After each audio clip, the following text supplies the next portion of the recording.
ওগো আল্লাহ, ওগো মালিক, তুমি ছাড়া তো আমাদের আর কেউ নাই, তুমি ছাড়া তো আমার আর কেউ নাই। আল্লাহ গো, তুমি যদি মাফ না করো কে আমাকে মাফ করবে? তুমি যদি মাফ না করো কে আমাকে মাফ করবে?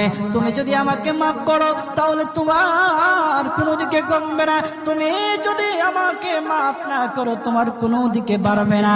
আল্লাহ গো, তুমি আমাকে মাফ করে দাও। সারাটা জীবন অন্যায় কাজ করেছি, সারাটা জীবন নাফরমানি করেছি, আমার কাছে কালেমার দাওয়াত কম আসে নাই, আমার কাছে কালেমার দাওয়াত কম আসে নাই, আমাকে লোকেরা কম বোঝায় নাই। ওগো আল্লাহ, তুমি আমাকে মাফ করে দাও।